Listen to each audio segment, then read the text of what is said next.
Glozhene Monastery. The monastery is located near the village of Glozhene, Tedivan Municipality, Lovech District, 12 kilometers from the town of Tedivan. It is located on the northeastern slope under the stone cliffs of Kamen Liset's Peak, 1073 m. The approach to the entrance to the monastery was blocked by rocks that were broken off to make way for a road later, and deep ravines descend from its other sides. Thus, it is seen from afar as if perched on a rock, which distinguishes it from other Bulgarian monasteries, usually built in closed, secret places.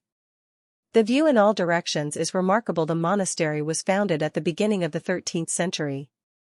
Tradition says that the monastery was built by the Kiev Prince George Glaz, who came to Bulgaria, chased by the Tatars, and Tsar Ivan Asen II offered him land here. According to another version of the legend, the prince and his retinue helped Ivan Asen II to overthrow Boril, who had ascended to the throne, and as a token of gratitude, he received this land. On it, at today's location, in 1223 he founded a settlement and it was called Glozhene. High on a rock he also built a monastery, resembling an impregnable medieval castle fortress, the Glozhene Monastery. According to legend, the prince began to build the monastery down below, but the icon of St. George, which they brought from their homeland, disappeared and appeared up on the rocks. They took this as a sign and built it there. It is a historical fact that Ivan Asen II regained his father's throne after about 10 years of exile, mainly in the Russian lands, leaving from Kiev in 1217, with the help of Russian retinues, and that they at least partially remained in Bulgaria. It is also possible that the land was part of the personal possessions of someone from the royal family Asenevtsi, and the names in the area are related to the donations that Ivan Asen II made to the Glozhene Monastery. In all cases, the toponymy of the area is associated with the times of Asenevtsi. There is not much information about the history of the monastery during the Ottoman invasion and after the fall of the Second Bulgarian Kingdom. The building and the church were not destroyed, nor even the tower.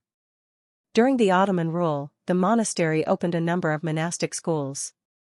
It is assumed that the school in the monastery itself existed since its founding and continued to prepare novices for monks, priests, and teachers with small interruptions until the liberation. The teachers were the monks themselves, and church books were used as textbooks. In the nearby village of Malak Izvor, he opened a monastery with a monastic school. In Lovech, the Glozhen Monastery also opened its own monastery, and to it, the first monastic mixed school in the city.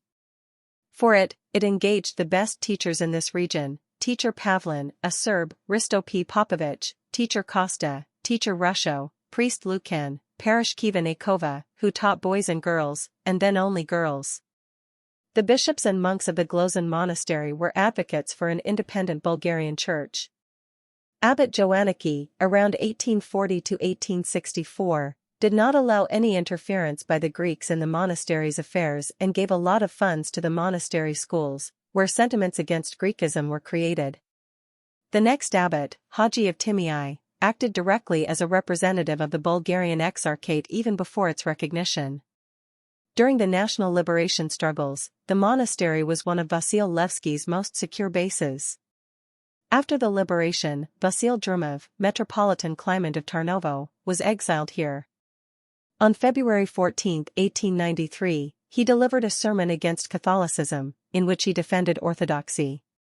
This reached the Roman Catholic Prince Ferdinand through Prime Minister Stefan Stambolov. The Metropolitan was sentenced to eternal exile and sent to the Glozhene Monastery. After the fall of Stambolov's government, he returned to Tarnovo. Now there is a small museum about him in the monastery.